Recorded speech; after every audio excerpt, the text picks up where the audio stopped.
If we commit a sin, or miss one of our regular devotional practices, and then feel distant from Allah's mercy, feeling distant from His love, this is a sign that we are relying on our deeds. The noble people, those who truly know Allah, never lose hope in Him under any circumstances. Whether in obedience or tested with sin, their hope in Allah remains the same. Why? Because they do not rely on their deeds. They rely on the mercy of Allah. They rely on His grace and generosity. Deeds refer to the movements of the body and the actions of the heart. When the body moves, that is a deed. When the heart moves, that is also a deed. If those actions bring reward, they are acts of obedience. If they lead to punishment, they are acts of disobedience. Even sin is a form of action.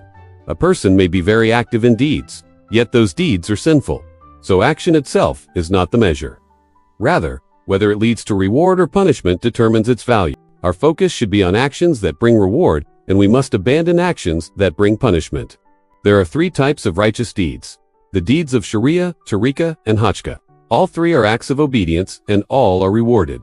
Sharia deeds refine the body, your eyes, ears, tongue, hands, and feet. A good eye does not look at what Allah has forbidden. A good tongue does not speak what Allah has forbidden. Good feet do not walk toward what is forbidden. Good hands do not touch what is forbidden. Tariqah deeds refine the heart, removing arrogance, showing off, and envy.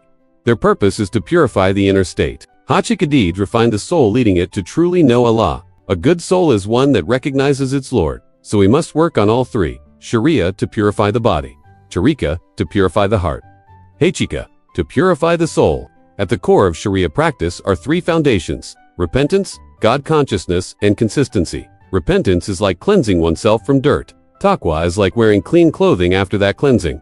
Istiqamah is keeping those clothes on at all times, remaining constant in obedience, no matter the situation. At the core of Tariqah are sincerity, truthfulness, and inner tranquility.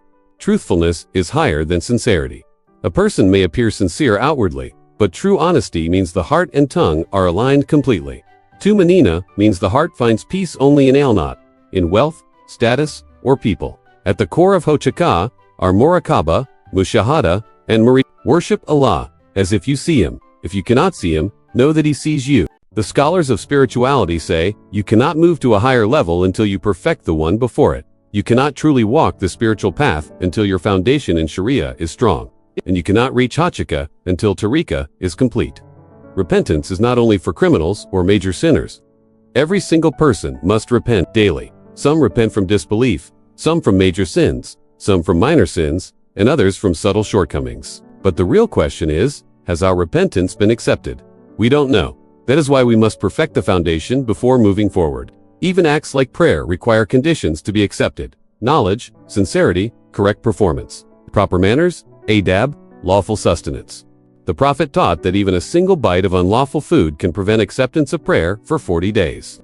After establishing all of this, we must be careful of one thing: do not rely on your deeds.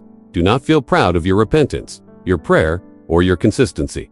Because deeds alone do not enter a person into paradise. Even the Prophet said that no one enters paradise solely by their deeds, not even himself, except by the mercy of Allah. So what should we rejoice in? Not our deeds, but the mercy of Allah that allowed us to perform those deeds. If you rely on your deeds, you feel close to Allah when you obey. You feel distant when you sin. But if you rely on Allah's mercy, you remain connected to Him in all states. Because Allah does not move away from you, your perception changes. So even when you fall into sin, do not feel cut off from Allah. Hold on to Him. Hold on to His mercy, because ultimately, it is not your deeds that save you, it is His mercy.